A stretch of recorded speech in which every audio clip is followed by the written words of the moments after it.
Hey everybody, we are back again with another Before You Buy, the show where we take some initial impressions, some early game footage, and show you what we're thinking about the latest titles. Today we are talking about Mordhau. I went into this not really knowing exactly what to think. We had covered it in another video.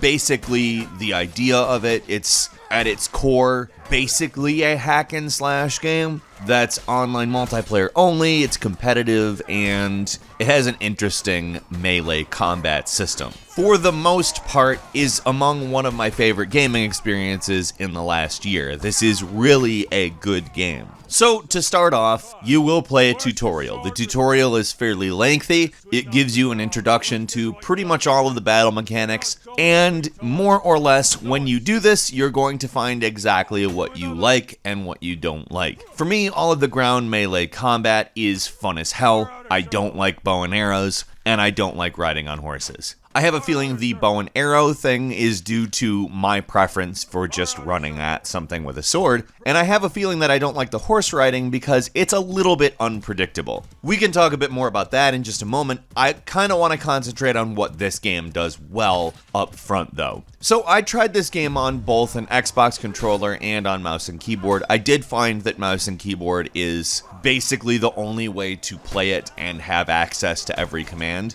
So the direction you attack basically entirely depends on which way you're facing currently. You can tell what kind of attack you're going to do by looking at the reticle. It basically shows you which direction you are leaning, what kind of attack you're going to launch, and although right off the top of your head, this isn't super intuitive, as soon as it clicks, the game works really well. It's not an overly complex combat system, it just takes a few games for it to set in exactly what you need to do. After that, it becomes muscle memory and does feel intuitive. On both gamepad and the mouse and keyboard, I've found that it's very possible to play and very enjoyable both ways. However, you'll find you have just a little bit more control with the mouse, as in some ways it almost feels as if your mouse movements are in a way very linked to how the sword is moving. It just feels very, I don't know, weighty is possibly the right word I'm searching for here. It feels like there's a real inertia in your movements, and that's really good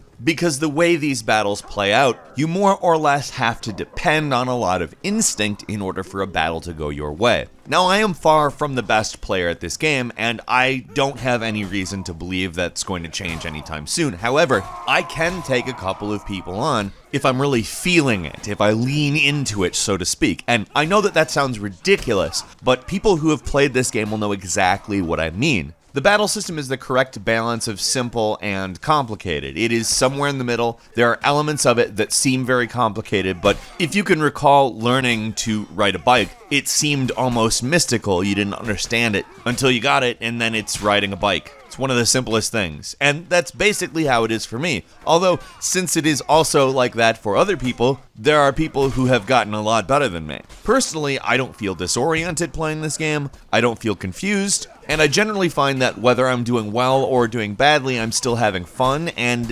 that's really good. Now, as for the graphics, it's visually a satisfying game. It's not the best looking game you're ever going to see, but it's nice and colorful, it's bright. There are some minor issues in the team modes where once blood gets all over everyone's clothes, it's kind of hard to tell who the blue team is and who is the red team, but it's not such a bad problem it should impede your gameplay too much. And as far as textures and 3D models and all that, it's all pretty darn good. The only minor gripe I might have is that the trees look very 2013, 2014-ish to me. And I wouldn't call that a big complaint, because I don't care a lot. It's still pretty, and it's still nice and pleasant to look at, and you're not going to really spend a lot of time looking up the trees for fun. I don't know why you would do that, in fact. There's so many other things to do in this game. Like I said, there are 3 modes. There's a Battle Royale mode. That was where I initially thought I was going to play the most. I started out the game playing the Battle Royale mode.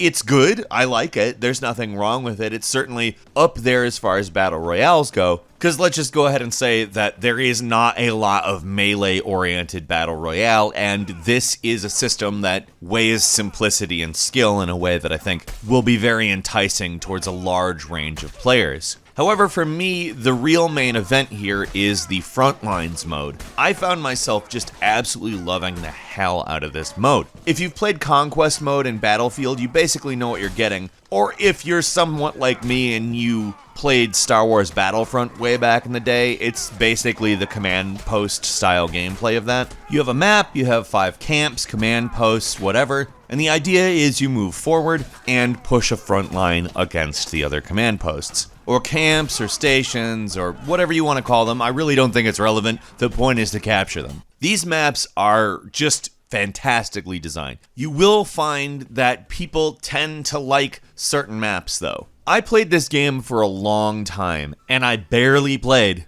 the Mountain Peak level. It just barely happened, which sucks because it was the one that looked the most different to me, and I just wanted to see it. It didn't suck too much because I'll say out of the other maps, what I mainly played was Grad and Taiga. Taiga is just one of the best things. It's such a good map. It's so well balanced to keep people moving that I do understand why people continually vote for it. It is just a constantly moving, evolving, and interesting experience, and it works so well with the mechanics of the game. There's enough space, there's enough corridors, there's enough wilderness to just basically feel like a different experience on a constant basis. Frontlines is also where the character creator comes into place. There's various unlockable items. You get in-game currency from the game itself. You can use that on cosmetics as well as weapons. I would say there really isn't any quote-unquote problem here. There's no microtransactions or means to pay to win. This game is a $30 game, and it seems like they're not going to go that route. I don't know, maybe they will later once the game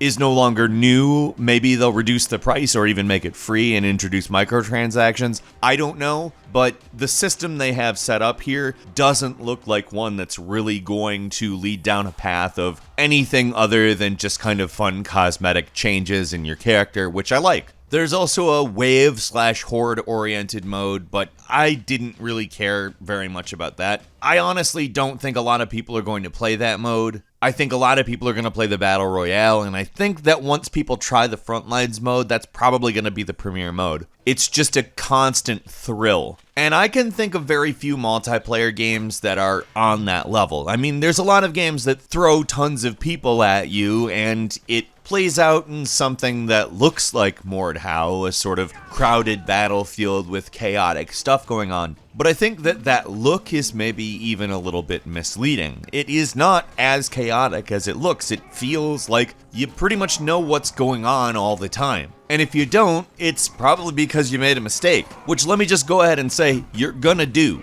It's gonna happen. And keep in mind, I'm a player probably of average skill level in this game. And I'm not just saying that to be like, oh, there are much better people than me in the game. What I mean is, the more skilled you get at this game, the more it's about tripping your opponent up. Speaking of opponents, when the game launched, it had some very big problems with server issues. People were getting rejected out of games on a pretty constant basis. By the time I played this, however, most of those issues had been fixed. I never actually encountered any of them, personally speaking, so I think if you play the game, you're not going to be dealing with anything too major regarding server issues. Still worth mentioning, just because this is early days, this game is probably going to develop a lot over the next year. And speaking of that exactly, I want to talk about horses. I don't like horses. I don't like riding on horses. There isn't a way to control them on gamepad or with keyboard and mouse that isn't awkward,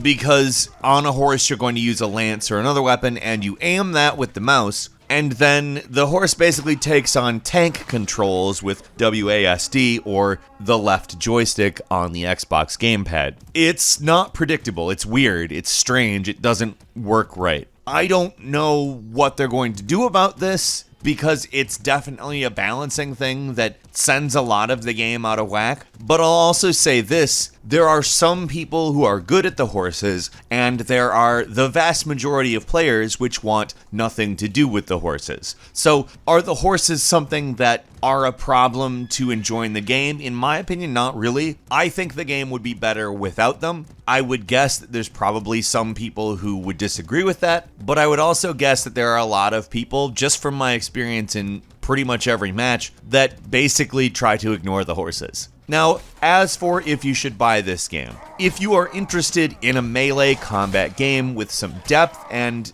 a definitely fair but interesting skill curve that gives you a few different modes that are actually enjoyable and workable, as well as the potential to be kind of a long-term, really enjoyable experience, possibly even involving esports and that type of stuff, I could see this really working well for that. It's very skill-based as opposed to kind of random, and I like that a lot. But I also don't know exactly how those types of matches would play out with teams. However, for the average gamer, that doesn't really matter. The thing that really matters is how much fun it is, and the answer is tons. It's not perfect, and I don't think it's reasonable to expect it to be perfect, at least right now, but like I said, this is genuinely one of the experiences in gaming that I've enjoyed most in the last year. At very least in the multiplayer arena, if this looks like a game that's interesting to you, it probably is. It's probably worth the $30 for you, and I think you'll enjoy it. Has anyone else out there played Mordhau? Leave us a comment, let us know what you think of this game, and if you like this video, please click like. If you're not subscribed, now's a great time to do so. We upload brand new videos every day of the week, and the best way to see them first is, of course, a subscription. So click subscribe, and don't forget to click the notification bell. As always, we thank you very much for watching this video. I'm Falcon. You can follow me on Twitter at FalconHero, and we'll see you next time right here on gameranx.